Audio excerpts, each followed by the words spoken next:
Hola, ¿qué tal? Muy buenas tardes. Soy Claudia Peralta del Instituto Iberoamericano de Turismo Inclusivo. Bienvenidos a un programa más de Hablemos de Inclusión. El día de hoy tenemos como invitada a la maestra Catalina Torres. Hola, Cata, ¿cómo estás? Bien, muchas gracias. Hola, ¿qué tal? Pues vamos a empezar con nuestro programa. Agradecemos de antemano a nuestra intérprete y pues vamos a empezar a platicar. Antes de entrar en tema, me gustaría, Cata, que nos cuentes de dónde eres. ¿De dónde soy? Pues yo soy de aquí, de San Luis Potosí. Es mi barrio San Miguelito, como dice la canción. Y bueno, pues aquí vivo justamente en el barrio San Miguelito, este, desde hace 11 años, porque bueno, he vivido en muchos lugares, pero siempre termina uno regresando al terruño. Así es. Para la gente que no es de San Luis, que incluso no es de México, ¿qué les recomiendas visitar de San Luis Potosí? Bueno, y podemos visitar el centro, que es colonial y muy bonito. Podemos visitar también los alrededores. Hay varias presas, hay varios pueblos muy cercanos también, donde se hacen muchas artesanías o una comida típica también muy rica. Este, o podemos ir un poco más lejos y visitar el desierto o visitar las cascadas. En San Luis tenemos de todo. Tenemos de todo, así es. Cata, cuéntanos cómo empezaste en estos temas de discapacidad, inclusión, derechos, etcétera. ¿Cómo empezaste? Bueno, empecé, yo creo que algo que fue definitivo eh, en dedicarme finalmente a la inclusión fue que estuvimos viviendo 4 años en Inglaterra, mi esposo y yo, porque él estaba estudiando un doctorado en la Universidad de Essex, en Colchester, Inglaterra. Y bueno, a mí me llamaba mucho la atención toda la vida eh, de un pueblo pequeño, en el que podíamos convivir con personas con discapacidad. A mí siempre se me hizo eso algo pues muy curioso. Yo eso no lo veía aquí en México, se me hizo muy curioso, pero dio la casualidad también que prácticamente cuando regresamos, mi esposo adquirió una discapacidad motriz. Él es usuario permanente de silla de ruedas. Entonces, pues el choque, el contraste de vivir allá con la inclusión y regresar aquí y bueno, y pasar a ser um, discriminado, de sentirte una persona de segunda clase, este, de ya terminar tus oportunidades. A mi esposo en esa época tenía 40 años y le dijeron, bueno, pues ya, se acabó tu vida, hasta aquí llegaste, adiós, vete a descansar a tu casa. Y no se lo dijeron así, pero prácticamente le dijeron, pues vete a morir a tu casa. Entonces, así fue como empecé en la asociación Libre Acceso. Fue el primer lugar donde encontré personas luchando por sus derechos. Hasta la fecha siguen luchando por sus derechos, que bueno. Pero a partir de ahí, pues ya tomé el camino del activismo para la protección de derechos de las personas con discapacidad. Hay quienes me dicen, pero tú no tienes discapacidad, ¿tú qué haces aquí? Eh, yo no tengo discapacidad, pero vivo la discapacidad todos los días, todos los días. Entonces, porque la discapacidad no necesariamente es una enfermedad, eso ya. En alguna ocasión que tengamos oportunidad ya veremos que la discapacidad no es enfermedad, es algo más complejo y abarca más cosas. Entonces yo vivo la discapacidad todos los días, y bueno, pues a mí entonces nadie me platica de discapacidad. Yo no la tengo, pero la vivo. Así es. Y entonces comienzas de manera empírica, por decirlo de alguna manera, y desde entonces hasta ahorita, ¿cómo te has preparado? ¿Qué has estudiado? ¿Qué estás haciendo en este momento? Bueno, pues cuando llegué a San Luis Potosí, hace 11 años, me encontré con que existía aquí una maestría en políticas públicas en el Colegio de San Luis y pues de inmediato me inscribí. Y con toda la orientación de hacer políticas públicas dirigidas pues a cumplir los derechos de las personas con discapacidad. Fue un momento también determinante porque en el 2008 entró en vigor la Convención de los Derechos de las Personas con Discapacidad aquí en México. Entonces, pues todo se conjuntó. Tuve una asesoría excelente de la doctora Amalia Gamio durante mis estudios y bueno, pues estudié acerca del modelo social, de la filosofía del modelo social y empecé también a inmiscuirme en los asuntos del Congreso del Estado, del gobierno, todo, me fui infiltrando. Entonces, pues eso me ha dado ya también más posibilidades de estar o de tratar de incidir en las políticas públicas de aquí en San Luis Potosí. Y también ahora con la fundación, platícanos un poco. Sí, hace 3 años, no, perdón, hace 2 años, sí, hace 2 años conocí a Lídice Rincón Gallardo, la hija de don Gilberto Rincón Gallardo, precisamente el padre de la Convención de los Derechos de las Personas con Discapacidad. Ella ha seguido el legado de su padre a través de la Fundación Gilberto Rincón Gallardo. Y bueno, un día vino aquí, estuvimos platicando y al final de cuentas, aquí se quedó la asociación. Yo soy su secretaria general en San Luis Potosí. Y bueno, pues hemos seguido trabajando ya con la fundación todas las cuestiones de no discriminación, de derechos humanos, del cumplimiento de los tratados internacionales y bueno, pues a eso nos dedicamos. Excelente. Y pues ahora sí vamos a hablar del tema de hoy que queremos platicar sobre las elecciones que acaban de terminar y cómo ha sido todo el proceso de accesibilidad, de inclusión y demás de las personas con discapacidad. Para esto me gustaría, Cata, que nos platicaras antes de estas elecciones y hablando de las personas con discapacidad como ciudadanos, ¿qué información tienes? ¿Iban a votar? ¿Había accesibilidad? Como ciudadanos, ¿qué pasaba? Bueno, las personas con discapacidad, pues depende. Hay algunas personas con discapacidad que ni credencial de lector tienen, porque no salen de su casa, porque están encerrados, porque no tienen, porque para sus familiares y para ellos se hace normal, ¿sí?, entre comillas, que estén en sus casas y que no salgan de ahí. A través de los años, poco a poco ha ido instalándose una cultura de un deber cívico también dentro de la comunidad de personas con discapacidad. Sin embargo, ha sido muy poco, ha ido avanzando muy poquito. Hace poco tuve algunos acercamientos con el INE, con el Instituto Nacional Electoral aquí en México, y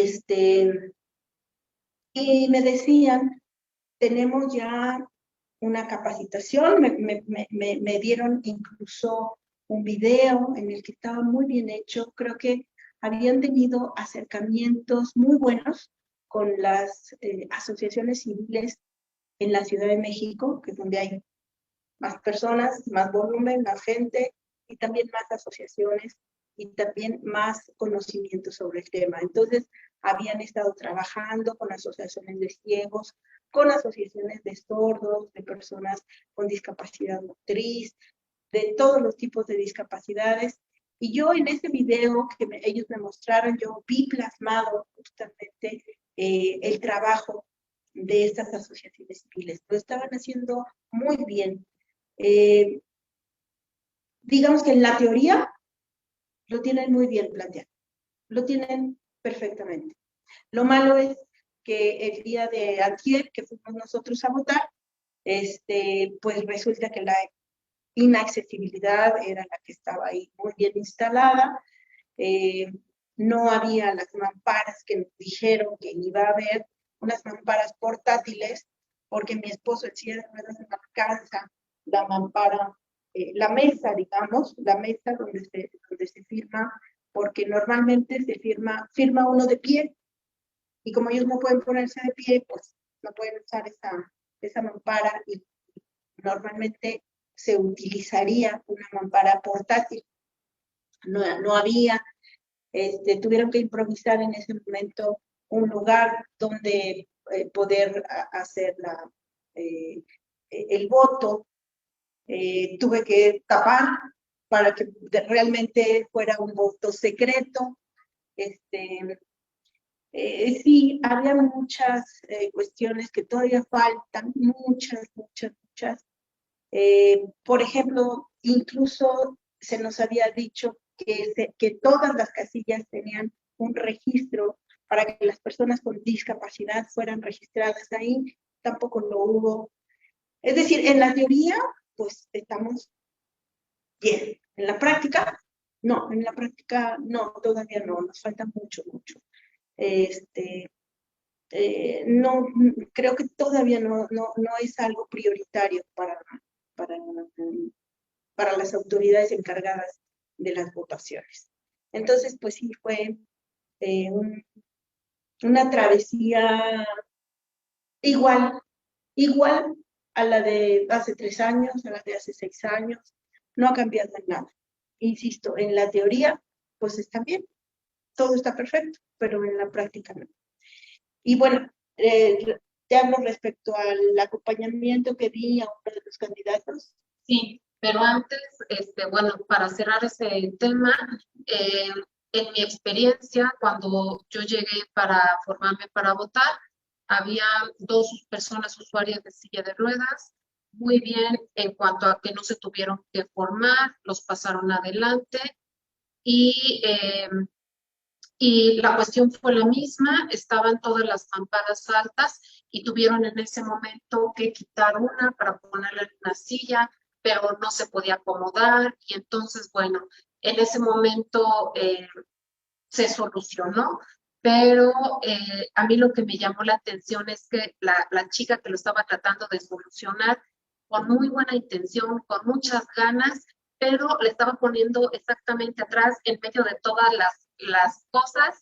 Entonces, bueno, por ahí nos falta parte del conocimiento para saber exactamente cómo lo podríamos resolver más sencillo, porque parecía que estaba encontrando la ruta más complicada para las personas con discapacidad. Me gustó la parte de que hubiera braille en casi todos, donde vas a poner tu voto y diferentes cuestiones que sí alcancé a percibir. Personas con discapacidad, nada más vi a estas 2 personas usuarios de silla de ruedas, varias personas adultos mayores que también no tenían que formarse, pero definitivamente pues sí hace falta que todo lo que habíamos visto que iba a suceder en estas elecciones, pues que realmente sucediera. Y ahora sí, creo que desde mi perspectiva, estas elecciones son históricas desde el punto de vista de que hubo varios candidatos con discapacidad. Cuéntanos primero, previo a estas elecciones, qué pasaba y ahora qué pasó en general. Bueno, pues, parece ser, o sea, no había una planeación. Hubo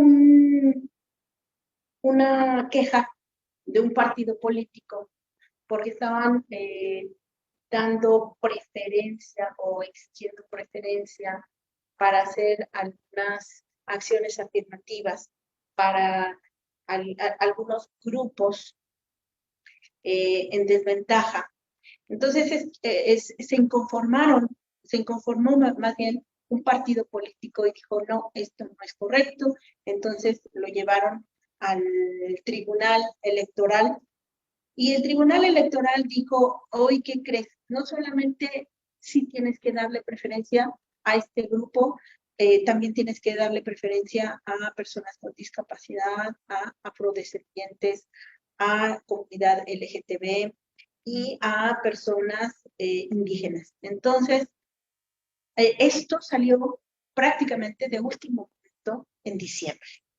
En diciembre, y digo de último minuto porque las candidaturas ya estaban prácticamente hechas las candidaturas. Entonces, entre que cómo lo organizaban, fue algo nuevo, fue algo que no se tenía planeado, hubo mucho desconcierto. Pero bueno, entre las personas con discapacidad, ahora ya con las nuevas tecnologías, empezaron a hablar entre ellas, a decir, nosotros podemos ir como candidatos, etcétera. Y bueno, pues se empezaron a mover. Algunos partidos políticos acataron. Yo estoy segura de que no todos acataron, eso lo veremos ya después, pero muchos acataron la orden del tribunal y la acataron a medias también. Una de las cosas que a mí me llamó mucho la atención es que precisamente como no tenemos una definición a nivel, a nivel nacional de lo que significa la discapacidad, seguimos pensando que la discapacidad es una enfermedad, es una convalecencia, y bueno, pues entonces hubo muchas personas que quisieron, en mi opinión, abusar de esta acción afirmativa que no les correspondía y pues literalmente dijeron, yo tengo lumbalgia, literalmente dijeron, yo tengo diabetes. Entonces, a través de eso, lograron inscribirse como candidatos muchas de estas personas indebidamente, lo sabemos, ni la lumbalgia ni la diabetes son discapacidad. Y el INE creo que todavía está con una confusión, porque el INE, el Instituto Nacional Electoral, lo que solicitaba era un comprobante médico. Es decir, que estaba avalando que alguien con diabetes o con lumbalgia se pudiera inscribir. Por eso digo que en algunos casos lo lograron hacer. También hay que decirlo, muchas personas con discapacidad se inconformaron ante estas personas que consideraron que eran impostoras, y lograron hacer valer sus derechos y quitar a estas personas y poner a alguien de la comunidad de personas con discapacidad. Es decir, ha sido un problema grande, se originó un problema grande, pero a mí me parece que eso es bueno. Es bueno porque ya se movieron las aguas, porque ya se empezó a hablar de eso, porque en las redes sociales nosotros veíamos a muchas personas con discapacidad haciendo campaña, yendo casa por casa, con intérprete de lengua de señas. Es decir, ya para mí, en mi opinión, ya salieron del closet. Entonces ahora hay que, como decía un amigo, ya se entreabrió la puerta y ahora tenemos que hacer que no se cierre esa puerta. Entonces, para mí fue bueno. Hay muchos problemas, sí, pero qué bueno que hay esos problemas, porque así entonces sabemos qué es lo que tenemos que solucionar, a no tener problemas, a no tener nada, a no tener ninguna actividad, ninguna acción. Entonces, en ese sentido, son históricas estas elecciones. Es la primera vez que ha habido personas con discapacidad. La mayoría no ganaron porque el piso no es parejo, el piso no es igual para aquellos que ya tienen una carrera política muy grande, que tienen muchos recursos, que ya saben cuál es el camino a seguir, a las personas con discapacidad que no solamente son novatos, sino que su misma discapacidad les hace disminuir su actividad política. ¿Por qué? Pues porque tienen silla de ruedas. ¿Por qué? Pues porque necesitan un intérprete de lengua de señas. ¿Por qué? Porque una persona ciega necesita a alguien que lo acompañe, por ejemplo. Entonces, el piso no es parejo, pero pues vamos a trabajar para que sea parejo. Vamos a trabajar todavía para eso. Claro que sí. Comentaste ahorita sobre las acciones afirmativas. ¿A qué le llamamos una acción afirmativa y se cumplieron o no en estas elecciones? Las acciones afirmativas son lo que para muchos sería considerado un privilegio, un favorecer a la persona. Les pongo un ejemplo que creo que ya está muy consolidado. Una acción afirmativa hace muchos años fue la paridad de género, el obligar, por ejemplo, a los congresos a que hubiera igual número de hombres que de mujeres. ¿Por qué? Porque normalmente eran hombres, o sea, no había mucha apertura para que las mujeres estuvieran en los congresos, por ejemplo. Pero entonces, la acción afirmativa hace que, a ver, tú tienes aquí una mayoría de hombres, pues vas a tener que quitar hombres y dar preferencia a que entren mujeres, de tal manera que queden iguales, ¿no?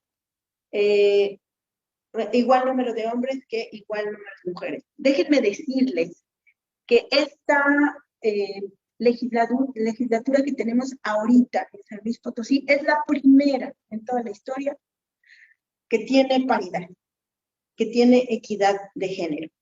Entonces, a eso se refieren las acciones afirmativas. Es decir, no existía la obligación, hasta antes de diciembre del año pasado, no existía obligación de dar candidaturas a personas con discapacidad o a personas afrodescendientes o a personas de la comunidad LGBT o a personas indígenas. No existía, pero ahora pues van a tener que quitar algunas personas que no son de estos grupos, van a tener que quitarlos para poder hacerle lugar a personas de los grupos que acabo de decir. Entonces, a eso se refieren las acciones afirmativas. Hay quien se inconforma también, dice, no, ¿por qué? ¿Por qué le van a dar preferencia? Si yo me lo he ganado. Bueno, pues así son las acciones afirmativas. Tenemos que hacerlo de esta manera, obligados, sí, para que en algún momento dado ya no haya necesidad de que haya esa obligación y las cosas solas se vayan equiparando, se vayan teniendo una equidad, un equilibrio. Las acciones afirmativas son, por definición, no permanentes, son mientras se establecen equidades. Esas serían las acciones afirmativas.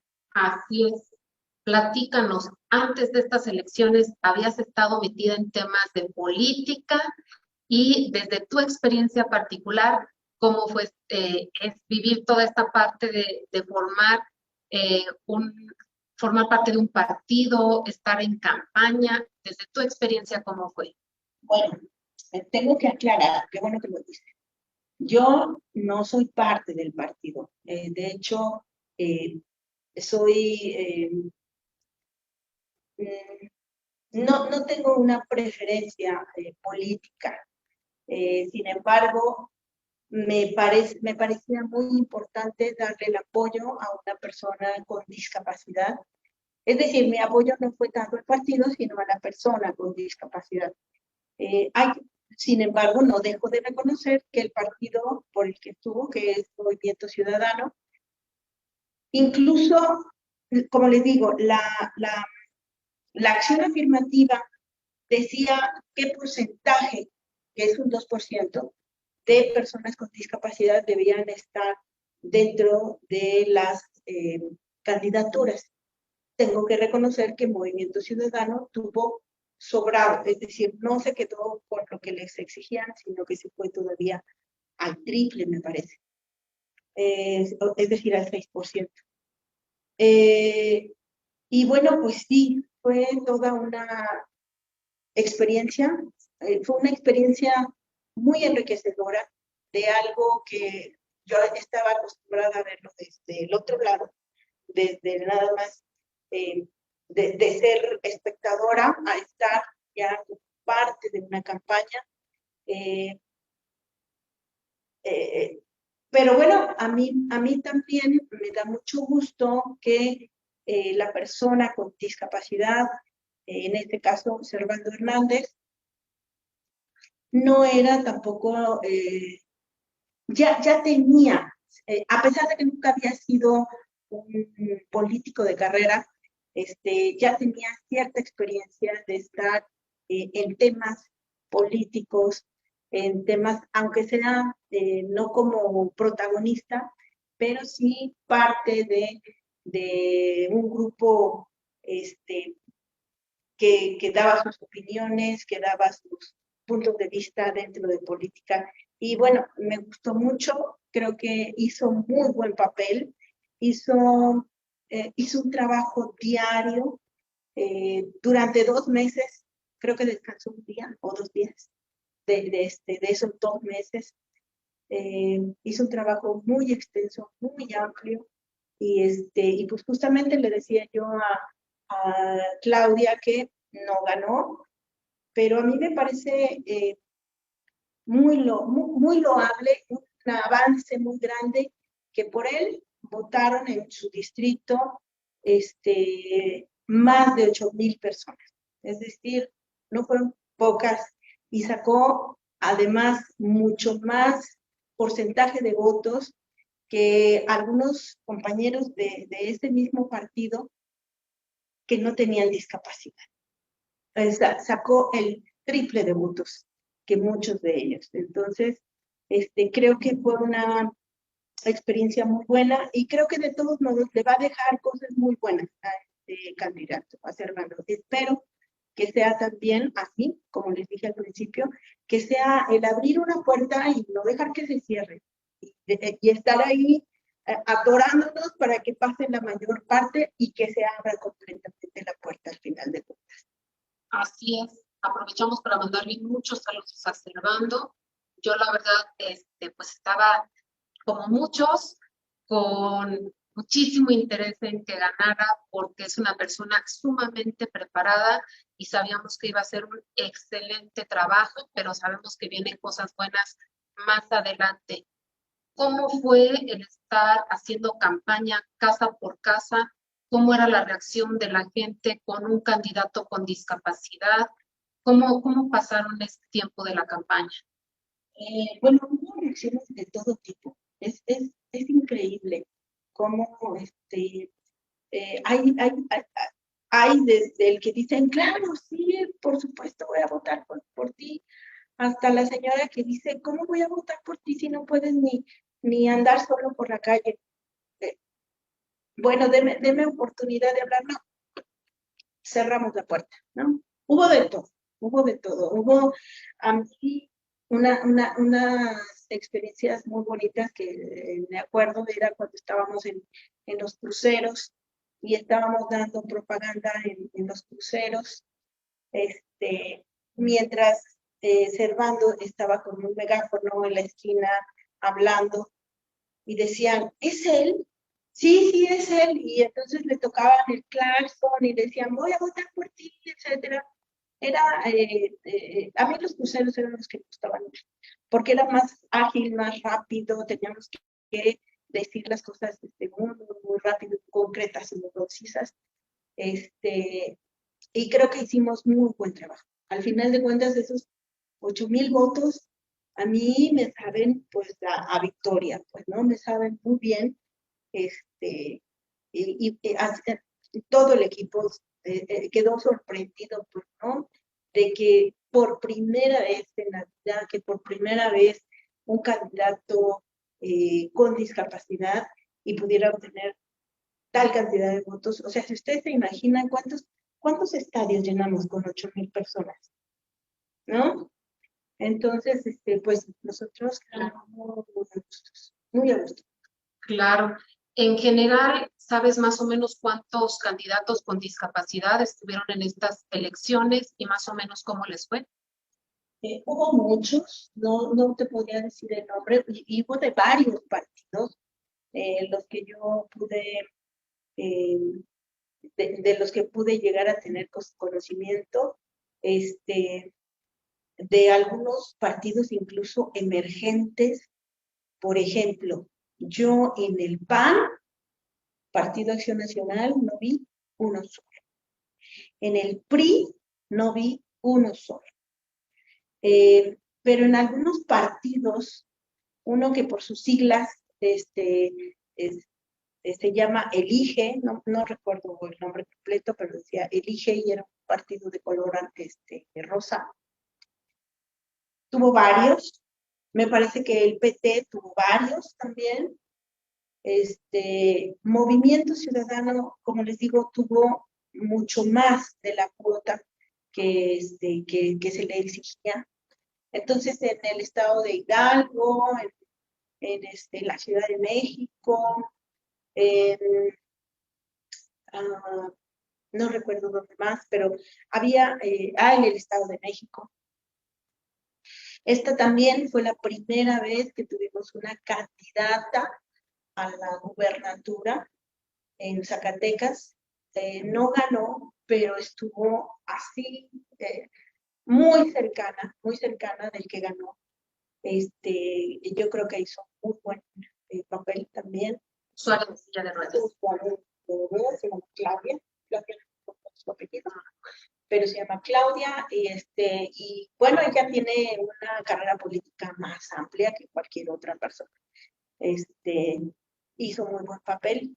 ¿Cuántos? No sé. Eso creo que ya lo veremos ahora que nos pongamos a estudiar e investigar cómo y a evaluar cómo nos fue con esta experiencia completa de tener candidatos con discapacidad. Eso es innegable. O sea, tenemos que ponernos a estudiar y a ver qué faltó,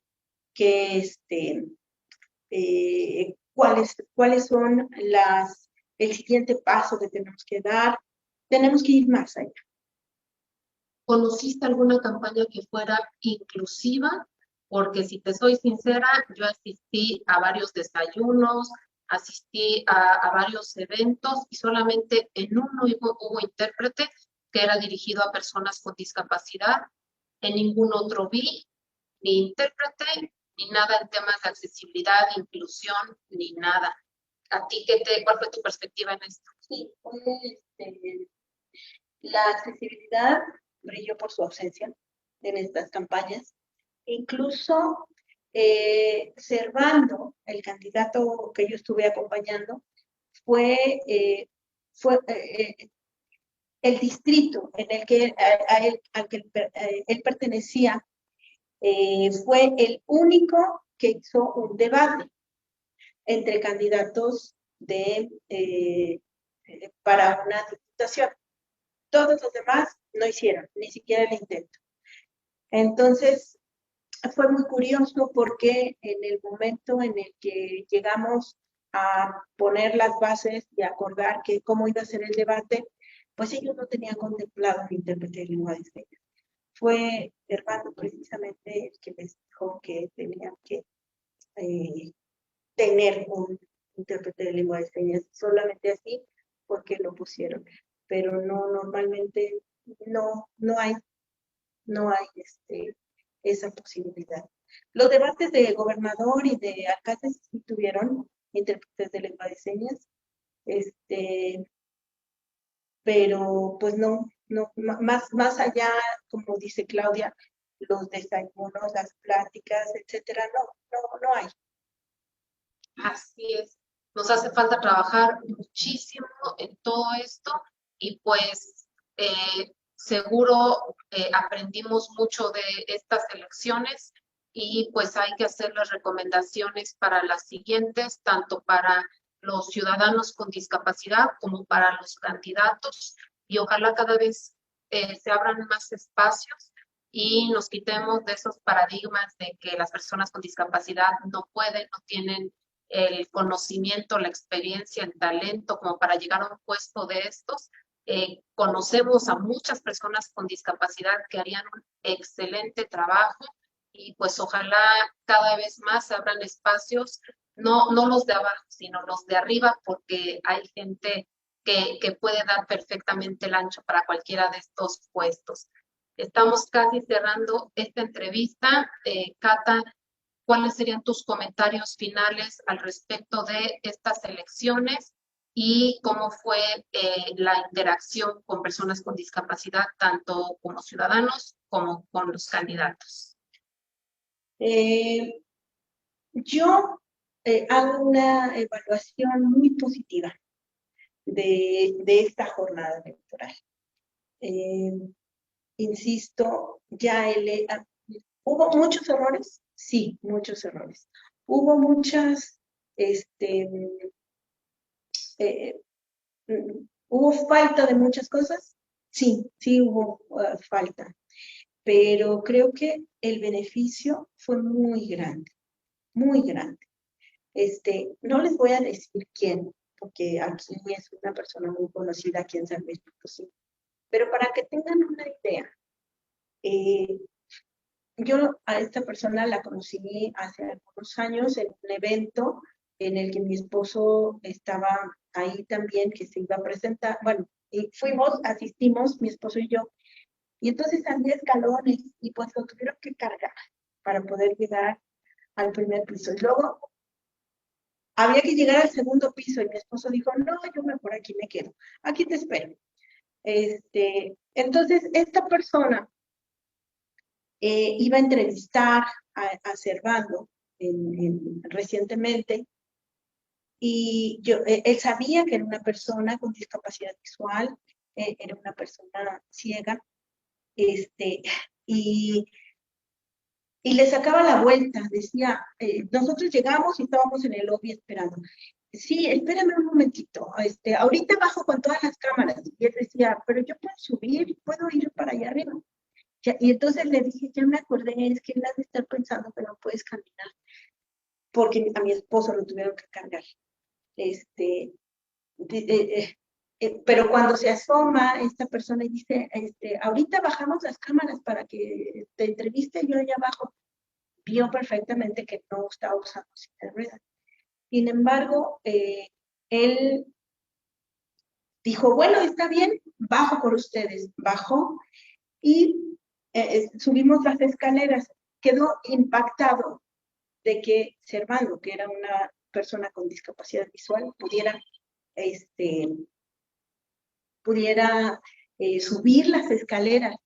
Creo que el hablar de discapacidad tiene una connotación para muchas personas de ver a personas fuera de este mundo, fuera de lo normal, fuera de... Incluso les puede inspirar miedo, incluso son cosas muy extrañas que inspiran para muchas personas, las personas con discapacidad, precisamente por no conocerlas, por no estar, por no tener contacto con ellas. Entonces, para mí esto también fue bueno. La exposición de Servando, el que lo vieran, el que hablaran con él, el que vieran que, ay, mira, puedes hablar, mira, puedes pensar, mira, puedes, o sea, a lo mejor parece algo, ustedes que están viéndonos dicen, ¿cómo puede ser que no? Pues sí hay personas que piensan que no, que las personas con discapacidad, por tener una discapacidad, no son capaces de lo que quieran, pero no son capaces de hablar, de pensar, de comunicarse, o sea, simplemente decir, persona con discapacidad es mejor yo no me acerco, mejor yo no me pongo por ahí, traten ustedes, yo no. Inspira muchas cosas negativas y eso para mí fue bueno en este momento, conservando, abrió mucha brecha. Sus mismos compañeros diputados lo veían con, pues con admiración, que no es tampoco tan bueno, a mí personalmente no me gusta, pero estaban ya en contacto con una persona con discapacidad que vino a decirles, soy igual que tú. Y ese era el eslogan de Servando, soy igual que tú.